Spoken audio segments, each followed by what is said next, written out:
this short video, we're going to take a look at licensing Dynamics 365 Commerce. My name is Vicky Lee, an independent Microsoft licensing expert, and I'll be taking you through this session today. Let's start with an overview of the Dynamics 365 Commerce solution. And there are a number of different elements relating to commerce solutions. First of all, there's the Commerce Headquarters, with possible additional functions such as stores, a call center, or a commerce website.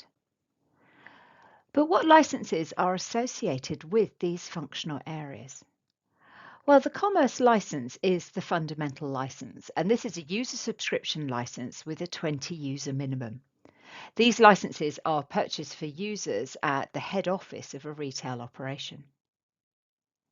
And what about the stores? Operations device licenses allow multiple users to use a licensed device to operate a point of sale device, shop floor device, warehouse device, or store manager device. The operations activity, which is a user subscription license, might be used for the call center operations. It includes the functionality in the operations device license, as well as the capacity to create or edit items relating to warehousing, receiving, shipping orders, vendor maintenance, and all budgets.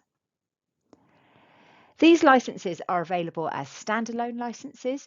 You can purchase them as required. So for instance, you're likely to purchase the commerce licenses as well as the operations device license, but one is not a qualifying license for the other. But when we get to the e-commerce solution, then we have the notion of license prerequisites. So here, the e-commerce licenses are bought on top of the commerce licenses, and they're available in 3 tiers, which we'll take a look at on the next slide. And these are licenses that are applied to the whole tenant rather than to individual users or devices and have a price per month. There are also some additional licenses that have commerce as their prerequisites as well, and these are the recommendations and the ratings and reviews licenses. So recommendations lets customers easily and quickly find products that they want based on the purchase trends of their fellow customers. One license covers 20,000 transactions per month, and a transaction is the final checking out of a shopping order either in store or online. It has a minimum 1-year commitment and is sold as an annual allowance, so 20,000 times 12, which can be consumed at any point in the year. The ratings and reviews solution helps to capture product reviews and ratings from customers, and retailers can then show average ratings and review information across their e-commerce website. One unit covers up to 250,000 ratings and reviews, and you can stack licenses to get more reviews. But let's take a deeper look at the e-commerce license. So we said on the previous slide that commerce licenses were the prerequisite, and then e-commerce tier licenses were available.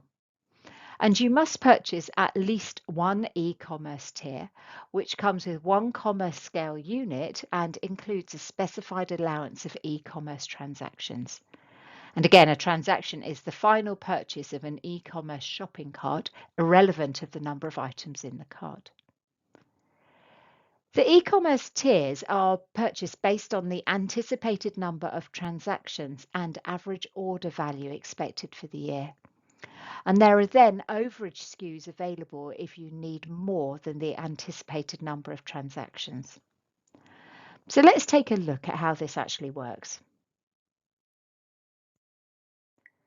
So the e-commerce tiers are available in average order value bands. You start by calculating the average order value, or AOV, by dividing the predicted annual e-commerce gross merchandise value by the total expected number of orders.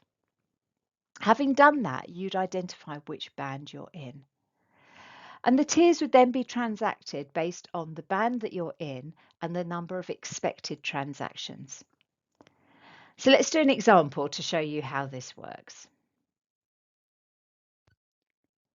So here we have a customer who wants a commerce solution for their head office staff, their retail stores, and for some e-commerce transactions.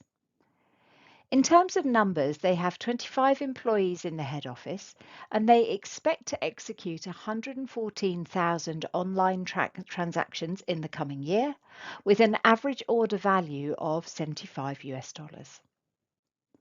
So let's find the right band for them. And based on the table that we've just seen, they would be in band 2. So what's the right licensing solution for them? Well, for the head office staff, they'll need 25 commerce licenses. So then for the e-commerce transactions, they need to estimate a monthly figure. So they divide the annual expected figure of 114,000 by 12 and end up with 9,500 transactions per month. So let's get the details of the Band 2 e-commerce tiers on screen. And we can see that they're going to need to transact Tier 1, which gives them 2,400 transactions, as they aren't going to reach the quantity of Tier 2 transactions, but they are also going to need some overage SKUs to get them up to the estimated 9,500 monthly transactions. So to get the overage quantity sorted, we take the predicted 9,500 monthly transactions and take off the 2,400 that are included in the Tier 1 SKU. The Tier 1 overage SKU includes 365 transactions. So if we divide the extra number of monthly transactions required by the overage quantity, we get 20. And that's the number of overage SKUs that we will need.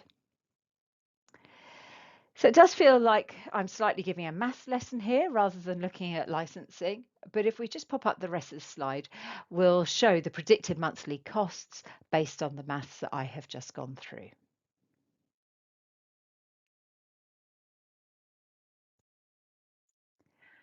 One last thing I wanted to mention that relates to Dynamics 365 Commerce, and that's the fact that when you purchase the Commerce license, you automatically get an allocation of the fraud protection capabilities, receiving 2,000 purchase protection transactions, 20,000 account protection, and 8,000 loss prevention transactions.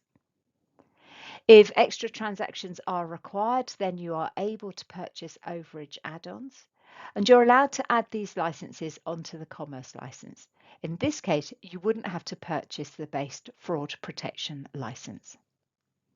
And for more information around fraud protection, please do watch the separate video that we've created on this topic.